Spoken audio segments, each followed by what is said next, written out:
Hi అండి. Carrot halwa కళ్ళకి చాలా మంచిది, అలానే టేస్ట్ కూడా చాలా బాగుంటుంది. ఒక 3 క్యారెట్లు అంటే నేను ఒక అరకిలో క్యారెట్ని ఇలా తొక్కు తీసుకొని తురుముతున్నాను అనమాట. ఈ తురిమిన క్యారెట్ని ఒక 2 స్పూన్లు నెయ్యి వేసి బాండీలో వేయించుకోవాలన్నమాట. మరీ వేయించుకోకూడదండి, కొంచెం మగ్గ పెట్టుకోవాలి ఈ నెయ్యిలో కలర్ చేంజ్ అయ్యే వరకు. తర్వాత ఒక 2 నిమిషాలు ఇందులో మగ్గపెట్టుకోవాలన్నమాట. ఉట్టినే మగ్గిపోతుందండి నెయ్యిలో. మగ్గితేనే క్యారెట్ తొందరగా ఉడుకుతుందన్నమాట పాలల్లో. ఇది ఇలా కొంచెం వేయించుకున్న తర్వాత కలర్ చేంజ్ అవుతుందన్నమాట.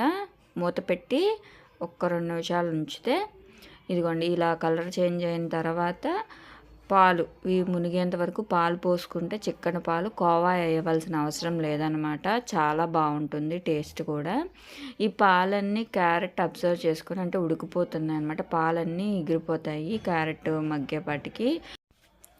ఇలా పాలు ఉడుకుపట్టి మొత్తం ఎగిరిపోతాయి అన్నమాట. క్యారెట్కి మొత్తం పాలన్నీ దగ్గరకు వచ్చేసేసి కోవాల్లే అయిపోతాయి. చిక్కటి పాలు తీసుకున్నాను కాబట్టి ఇదిగోండి ఈ విధంగా కోవాల్లే అయిపోతుంది అనమాట. మళ్ళీ ప్రత్యేకించి వేయనవసరం లేదు. ఇప్పుడు పాలు ఎగిరిపోయినాక పంచదార వేసుకోవాలి. ఈ పంచదార సరిపడా క్యారెట్కి సరిపడా పంచదార వేసుకోవాలన్నమాట. నేను ఒక 1/2 కిలో క్యారెట్ లాగా తీసుకున్నాను, 1 కప్పు పంచదార వేసాను అనమాట. ఇదిగోండి పంచదార కూడా కరిగి దగ్గర పడిపోతుంది.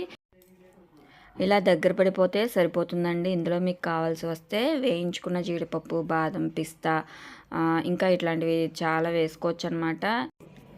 నేనైతే ఏమి వేయట్లేదండి, ఇలానే సర్వ్ చేసేస్తున్నాను. చాలా టేస్ట్గా ఉంటుంది, ఎందుకంటే పాలు చిక్కగా కోవాలే అయిపోయినాయి కాబట్టి దగ్గర పడి సూపర్ టేస్ట్ తోటి ఇంత సింపుల్గా క్యారెట్ హల్వా మీరు ప్రిపేర్ చేసుకోండి. నచ్చితే ఒక లైక్ అయితే చేయండి, ఛానల్ని సబ్స్క్రైబ్ చేసుకోండి. Thank you.